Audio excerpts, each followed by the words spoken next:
Hello student, कैसे हो? आशा करता हूँ ठीक ही होंगे। तो आज हम कक्षा 11 का फिजिक्स शुरू करने जा रहे हैं, जिसका पहला टॉपिक है भौतिक जगत। देखते हैं। तो सबसे पहले भौतिक जगत में सबसे पहले भौतिक या फिजिक्स की उत्पत्ति कहाँ से हुई? तो फिजिक्स जो है वो शुरुआत में इसको प्राकृतिक विज्ञान माना जाता था। भौतिक की इंग्लिश होती फिजिक्स, और फिजिक्स की उत्पत्ति फ्यूसिस शब्द से हुई है, जिसका अर्थ है प्रकृति। तो प्रारंभ में भौतिक विज्ञान को प्रकृति विज्ञान ही माना जाता था, और इसमें प्राकृतिक घटनाओं का अध्ययन किया जाता था। लेकिन बाद में जब द्रव्य और ऊर्जा की खोज हो गई, तब वैज्ञानिक आइंस्टीन ने बताया कि भौतिक विज्ञान विज्ञान की वह शाखा है जिसमें द्रव्य, ऊर्जा और दोनों के बीच पारस्परिक क्रियाओं का अध्ययन किया जाता है। तो सबसे पहले द्रव्य है क्या? तो द्रव्य जो स्थान घेरता है, जो स्थान घेरता है,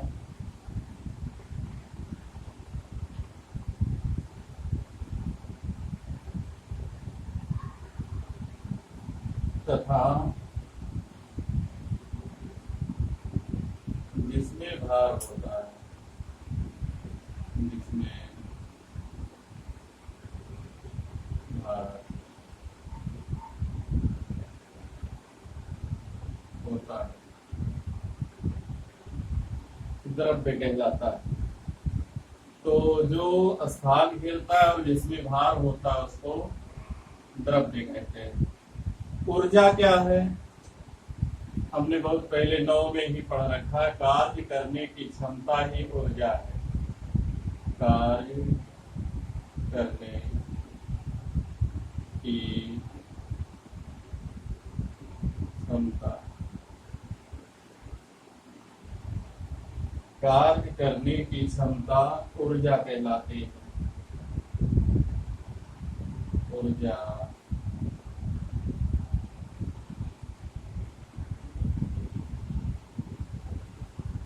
कहलाती है। कार्य करने की क्षमता को ऊर्जा के नाम से जाना जाता है। तो जब उन्होंने आइंस्टीन ने इसकी खोज कर दी, उसके बाद जो भौतिक विज्ञान की परिभाषा थी, पहले इसको प्राकृतिक विज्ञान की एक शाखा माना जाता था भौतिक विज्ञान को। लेकिन जब द्रव्य और ऊर्जा की खोज हो गई और आइंस्टीन ने अपना एक द्रव्यमान ऊर्जा समीकरण, जो कि हमने पहले ही पढ़ा है, E बराबर mc², इसको दे दिया, उसके बाद इसकी जो परिभाषा भौतिक विज्ञान के स्वरूप में हो गई। भौतिक विज्ञान विज्ञान की वह शाखा है जिसमें द्रव्य तथा ऊर्जा और दोनों के बीच पारस्परिक क्रियाओं का अध्ययन किया जाता है। विज्ञान की वह शाखा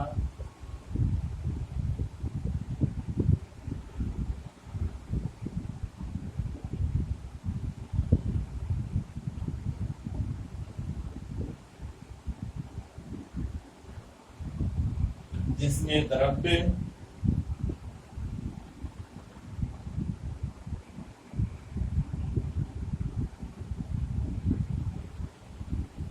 द्रव्य ऊर्जा तथा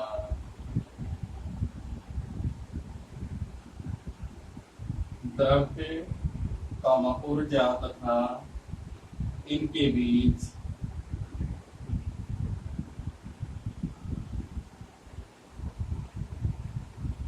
पारस्परिक या अन्योन्य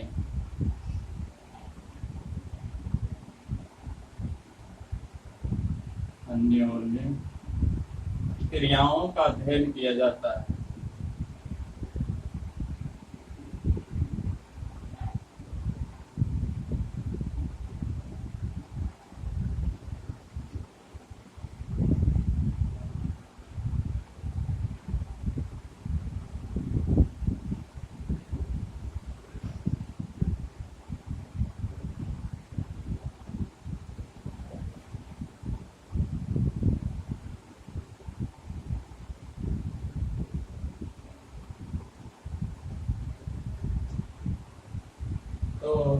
भौतिक विज्ञान विज्ञान की वह शाखा है जिसमें द्रव्य, ऊर्जा तथा दोनों के बीच पारस्परिक क्रियाओं का अध्ययन किया जाता है।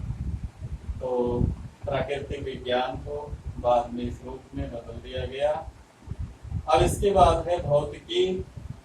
हमने पढ़ लिया भौतिक विज्ञान। अब इसका कार्य क्षेत्र और इसमें क्या रोमांच है, इसका हमें अध्ययन करना है। तो भौतिकी का जो कार्य क्षेत्र है बहुत ही व्यापक है, बहुत बड़ा है, जिसको दो भागों में बांटा गया है, एक स्थूल क्षेत्र और दूसरा सूक्ष्म क्षेत्र। तो जो स्थूल क्षेत्र है इसमें खगोलीय घटनाओं आदि का अध्ययन किया जाता है, बहुत बड़े बड़े आकाशीय पिंडों का अध्ययन किया जाता है। और जो सूक्ष्म क्षेत्र है इसके अंतर्गत परमाणविक, आणविक आदि घटनाओं का अध्ययन किया जाता है। स्थूल क्षेत्र के से संबंधित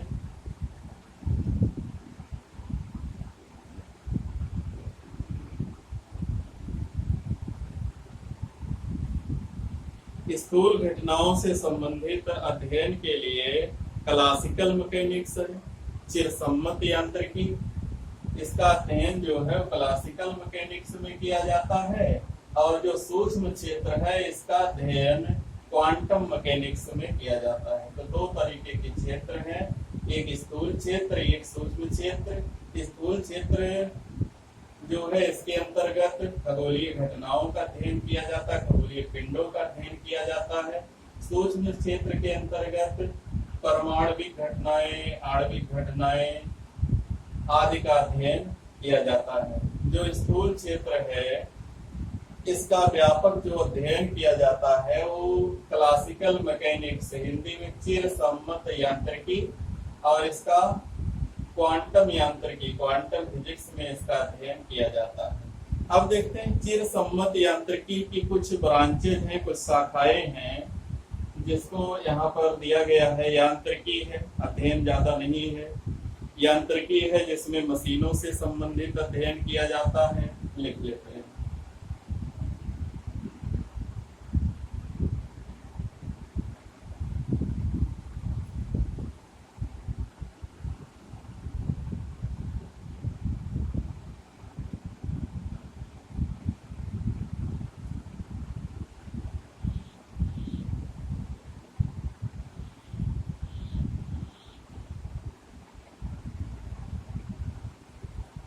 चिरसम्मत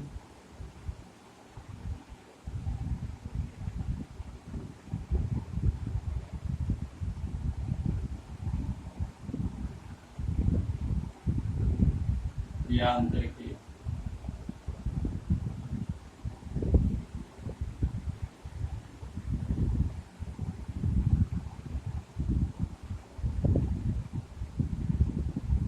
क्लासिकल मैकेनिक्स।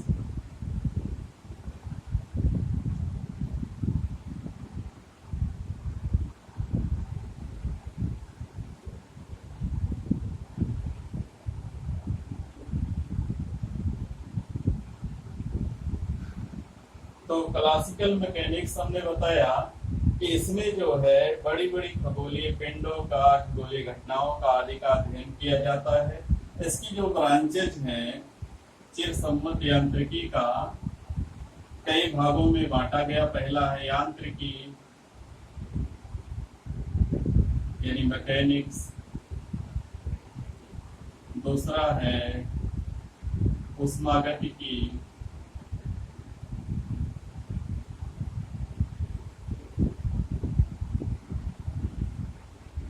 थर्मोडायनामिक्स, यांत्रिकी है, ऊष्मागतिकी है, प्रकाशिकी यानी ऑप्टिक्स,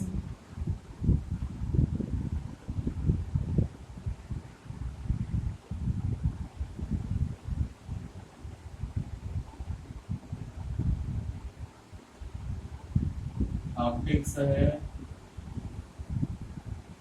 वेव एंड ऑसिलेशन है, दोलन एवं तरंगे, दोलन एवं तरंगे,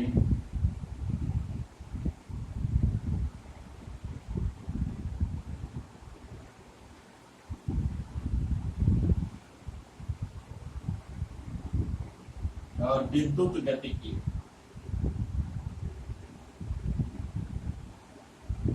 विद्युत गतिकी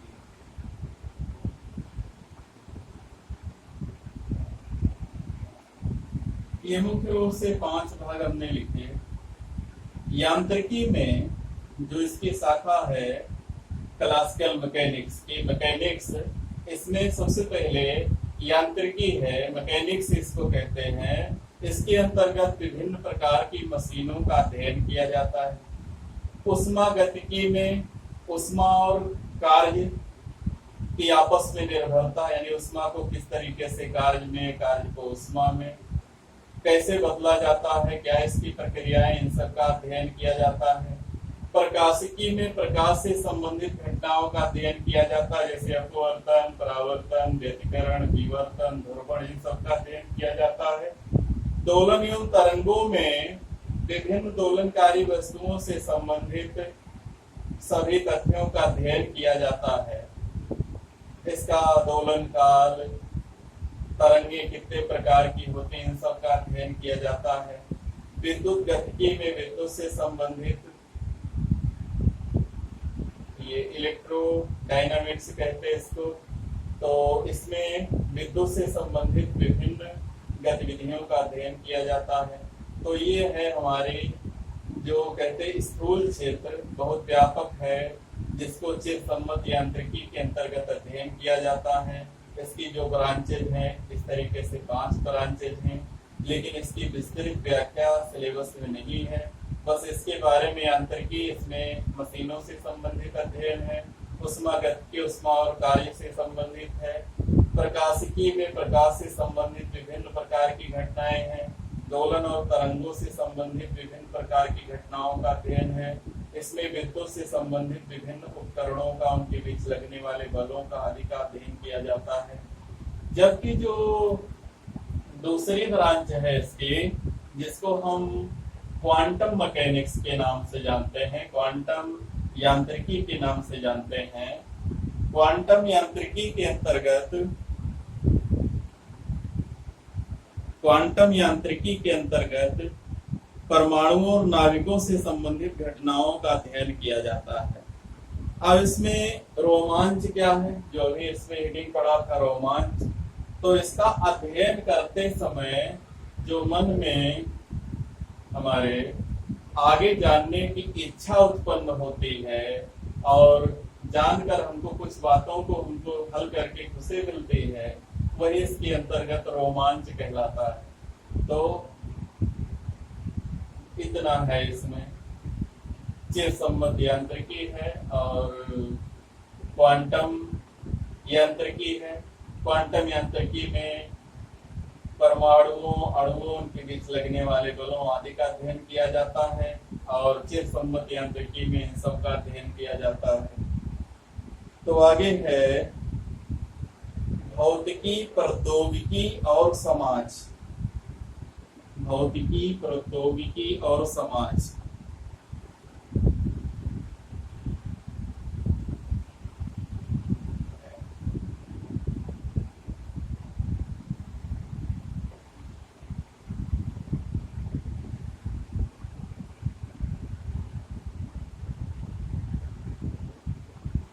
भौतिकी,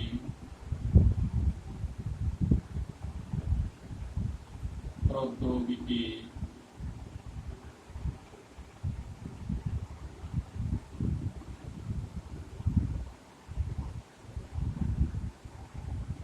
तथा समाज।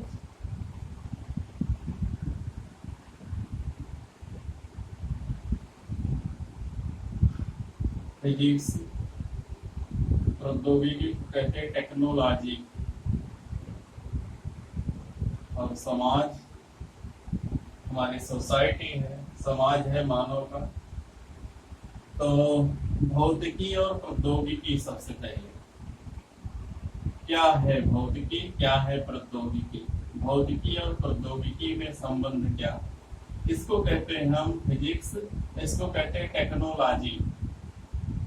तो सबसे पहले फिजिक्स हमने पढ़ लिया क्या है कि द्रव्य, ऊर्जा और दोनों के बीच पारस्परिक क्रियाओं का अध्ययन जिस शाखा में विज्ञान की किया जाता है उसको भौतिकी कहते हैं। प्रौद्योगिकी क्या है? सबसे पहले हमें प्रौद्योगिकी जानना है।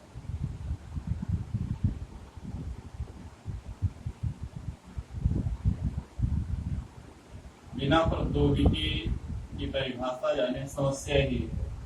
तो प्रौद्योगिकी क्या है?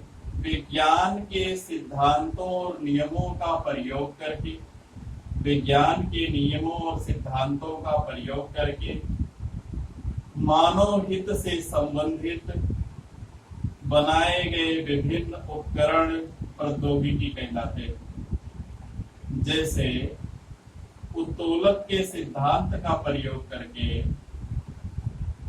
उत्तोलक के सिद्धांत का प्रयोग करके बनाए गए विभिन्न प्रकार की मशीनें। जैसे अगर भौतिकी ना होती तो हमको उत्तोलक नहीं मिलता, और उत्तोलक नहीं मिलता तो हमको अगर कोई वस्तु उठाना है, मान लीजिए आग पकड़ना है, आग पकड़ने के लिए हमें चिमटा चाहिए, आग पकड़ने के लिए चिमटा चाहिए, और चिमटा जो बना वो भौतिकी के द्वारा, और ये जब बन गया तो इसका नाम हो गया प्रौद्योगिकी। इसमें जो नियम और सिद्धांत प्रयोग किए गए उसको हम प्रौद्योगिकी के नाम से जानते हैं, और इसकी सहायता से हम विभिन्न प्रकार के उपकरणों का प्रयोग या विभिन्न कामों को अपने आसान कर सकते हैं।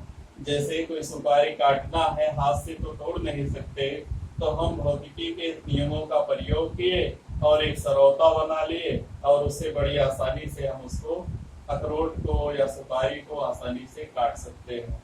तो इसमें कुछ बातें दी गई है, भौतिकी और प्रौद्योगिकी से संबंधित कुछ बातें दी गई हैं। जैसे लीवर निकाय के अध्ययन से अनेक मशीनों के डिजाइन तैयार किए गए, तरल बहाव के अध्ययन से वायुयान की खोज हुई, उष्मा के कार्य में रूपांतरण की खोज से उष्मा इंजन का आविष्कार हुआ, अर्धचालक संधि डायोड ट्रांजिस्टर के अध्ययन से रेडियो, टेलीविजन, कंप्यूटर तथा रोबोट के निर्माण संभव हुए, नाभिकीय विखंडन के अध्ययन से नाभिकीय भट्ठी और परमाणु बम का निर्माण हुआ, नाभिकीय संलयन से हाइड्रोजन बम बनाया गया, यक्स किरणों के अध्ययन से एक्सरे का आविष्कार हुआ, लेजर के अध्ययन से विभिन्न प्रकार के लेजर ऑपरेशन का आविष्कार हुआ। तो ये है हमारे भौतिक विज्ञान ने प्रौद्योगिकी को क्या दिया। भौतिक विज्ञान के द्वारा हमने प्रौद्योगिकी को बनाए, विभिन्न प्रकार की हमको टेक्नोलॉजी मिल गई जिससे हम बहुत प्रकार की मशीनों को बना सके। अब भौतिक विज्ञान ने मनुष्य को क्या दिया? भौतिक विज्ञान ने मनुष्य को टेक्नोलॉजी दिया, समाज को टेक्नोलॉजी दिया, जिससे समाज का जो काम है वो बड़ा बहुत ही आसान हो गया। तो भौतिक और टेक्नोलॉजी जो है एक दूसरे से अलग नहीं किए जा सकते हैं। कहीं पर टेक्नोलॉजी से नवीन भौतिकी का जन्म होता है, और कहीं पर भौतिकी के द्वारा नई टेक्नोलॉजी का जन्म होता है। इस प्रकार भौतिक और प्रौद्योगिकी और भौतिकी और समाज एक दूसरे से अलग नहीं किए जा सकते हैं, एक दूसरे के लिए बहुत ही उपयोगी हैं। तो जो आगे है कुछ वैज्ञानिक और उनसे संबंधित आविष्कार है जिसका अध्ययन हम अगले वीडियो में करेंगे। तब तक हमारे वीडियो को लाइक कीजिए, शेयर कीजिए, चैनल को सब्सक्राइब कीजिए। धन्यवाद।